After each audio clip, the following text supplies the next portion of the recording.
Romanov dynasty of Tsar Nicholas II of Russia. Doomed, the Hohenzollern dynasty of Kaiser Wilhelm II of Germany. Doomed, the Habsburg dynasty of Emperor Franz Joseph of Austria. As the battles rage in Europe, this is a look backward at the old order and the old dynasties that will not survive this war.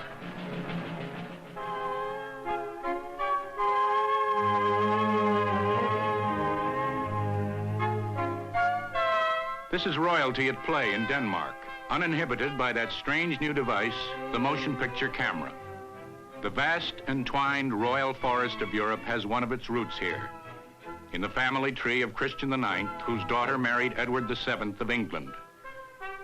The other trunk belongs to Britain's Queen Victoria, who ruled her empire for 63 years and left 34 grandchildren and 77 great-grandchildren.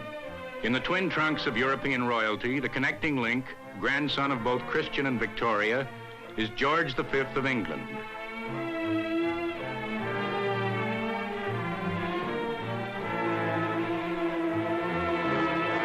George is married to his second cousin, Mary, who has borne him 5 sons and 1 daughter.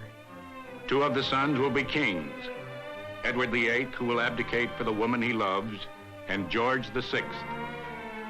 The Hanovers of England are cousins of the Romanovs of Russia. The first cousin of George V is the Emperor of all the Russias, His Imperial Majesty, Nicholas II. He becomes Tsar in 1894, marries a German princess.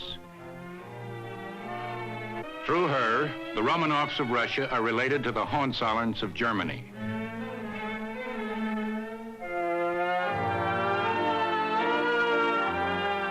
Like the Tsar, Wilhelm II of Germany is a nephew of Britain's Edward VII, whom he detested. Uncle Bertie once called him the most brilliant failure in history. George V, Wilhelm's cousin, is a man of empire. Such grand spectacles as a coronation ceremony in Delhi in 1911 fill the Kaiser with envy, even though George is a constitutional monarch with no real power, while Wilhelm is absolute. Another source of rivalry is the British fleet, greatest in the world, in which George has a profound interest, and for which Wilhelm has a consuming jealousy.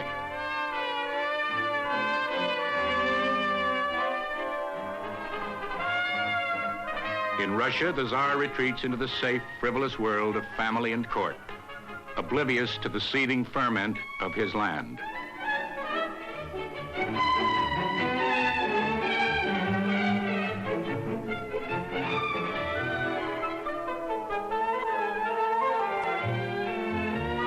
The Tsar's whole reign is clouded by eerie omens. The most tragic, his son's illness. He is an autocrat in the wrong century.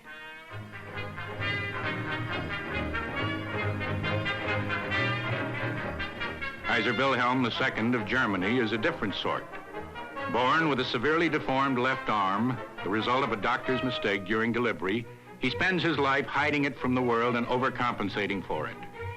Strong and strenuous, he loves the bluff camaraderie at his East Prussian estate and that carefully arranged slaughter, the stag hunt.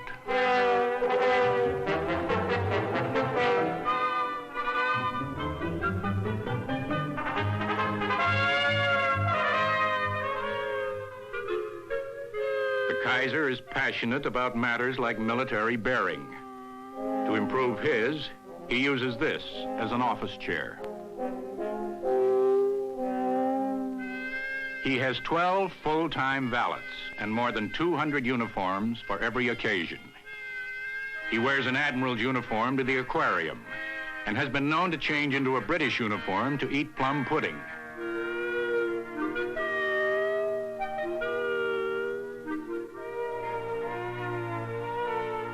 This is Kaiser Wilhelm, who likes to abuse his leading ministers by kicking them in the backside and publicly calling them donkeys and muttonheads and noodles.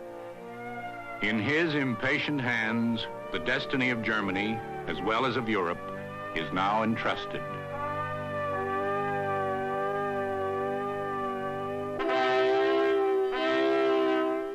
Europe before the war bursts with energy, and royalty sets the pace. Crown Prince Friedrich Wilhelm, the Kaiser's son, goes bobsledding, and the imitators, aristocrats and nouveau riche, follow suit. Life is an endless whirl of sport and travel, a gilded circle.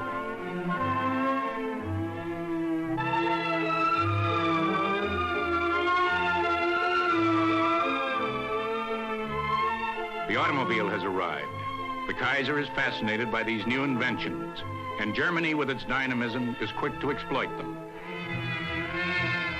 The airplane, an American invention, gains its first real acceptance in Europe. The Kaiser takes a keen personal interest ever since attending the first flying demonstration in Germany in 1909. He has encouraged Count Ferdinand von Zeppelin to build a 420-foot airship, first flown in 1900. In these pleasant, relaxed days, the restless Kaiser keeps on the move. He is happiest in two spheres, military and naval, and is determined that afloat, Germany shall be supreme, not second to Britain.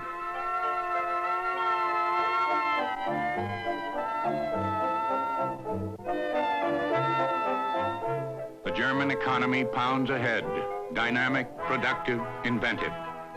The Kaiser, sensing his rising power, has said, "God has called us to civilize the world. We are missionaries of human progress." For those who are listening, the words are ominous indeed. All sorts of niceties are observed when king meets king and cousin cousin. George V wears a spiked German helmet when he is greeted by the Kaiser in Berlin. The occasion, the wedding of the Kaiser's daughter.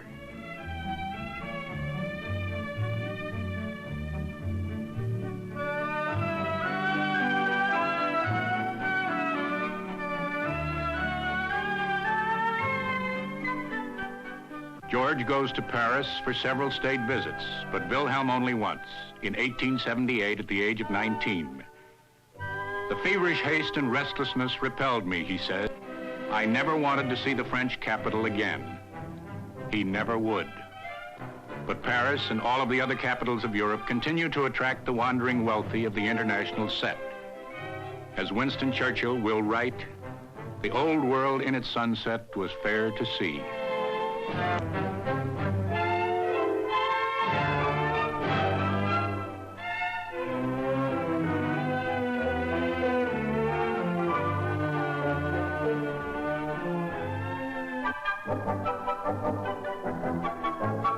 Beneath the surface of this whipped cream society, there are new and profound developments. Urbanization, the growth of the cities. The new middle class, the white-collar worker. Telephone networks spring up, trolley lines, bus systems.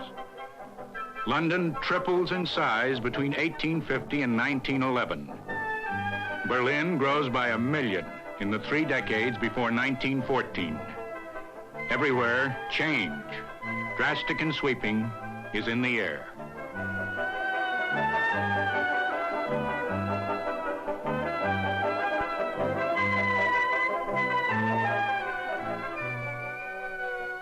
Along with the growth of great cities comes the concomitant, slums, poverty, want. The grim sociology that H.G. Wells and Bernard Shaw are writing about is the festering, disfiguring scar of urbanization.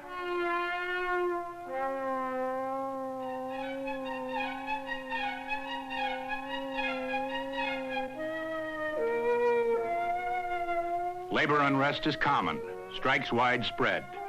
Miners, dock workers, transport workers, munitions workers, the building trades, a general strike of all workers. There are more than 2,000 strikes in England alone in 1912.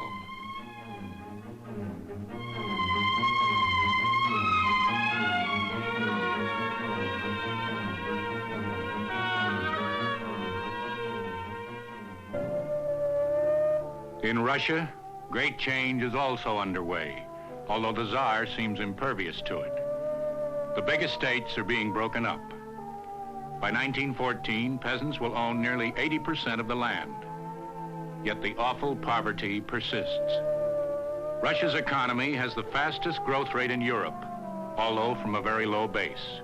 Will rank 5th in the world when war comes. For the laborer, hours are long, working conditions abominable.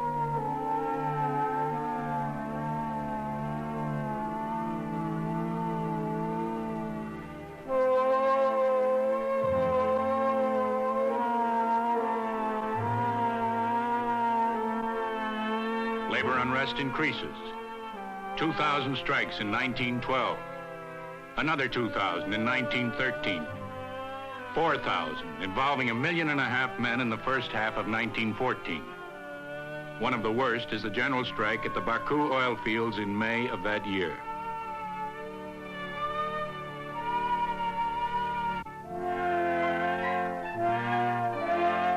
Little aware of the changes that are sweeping his vast land, the Tsar rejects advice that he regain the confidence of his people. It is up to them to regain my confidence, he says. On this tour in 1913, celebrating the 300th anniversary of the Romanov dynasty, he is even convinced that he is a popular ruler. In 1905, in the Baltic Bay of Bjorko, Wilhelm, in an expansive mood, hands Nicholas a draft treaty calling for Russo-German mutual aid and inviting France, Russia's ally, to join. Nicholas signs it. When the two monarchs return home, their ministers will have nothing to do with this arrangement, and France rejects it out of hand. All the long years of my reign, my colleagues, the monarchs of Europe, have paid no attention to what I have to say. Soon, with my great navy to endorse my words, they will be more respectful. So speaks the Kaiser, but his meddling is resented.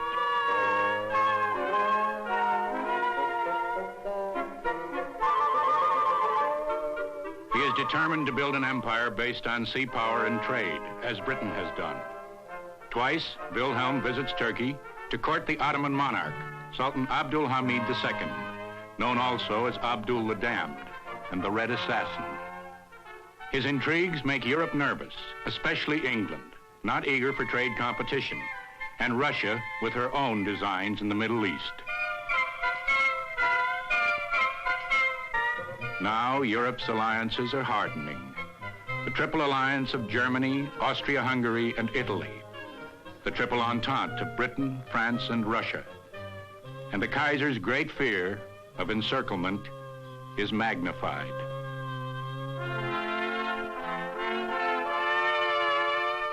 As Wilhelm's fears grow, he turns to his one loyal ally, weak, decadent Austria-Hungary.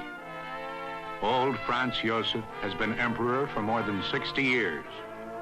A Habsburg, unrelated to the other great monarchs.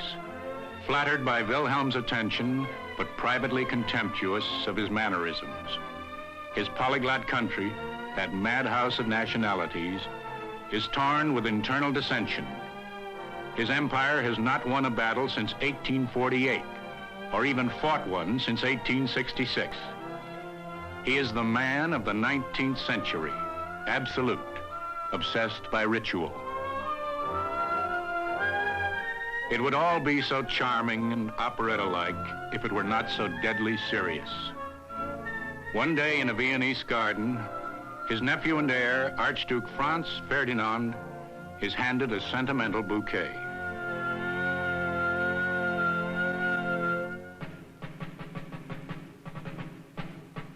And a few months later, other ordinary men are handed flowers as they march all over Europe.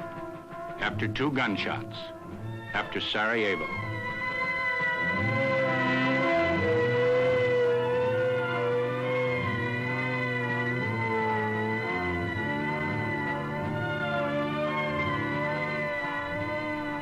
Sarajevo has ignited a trail of gunpowder that leads from the Balkans to Russia, to Germany, to France, and to England.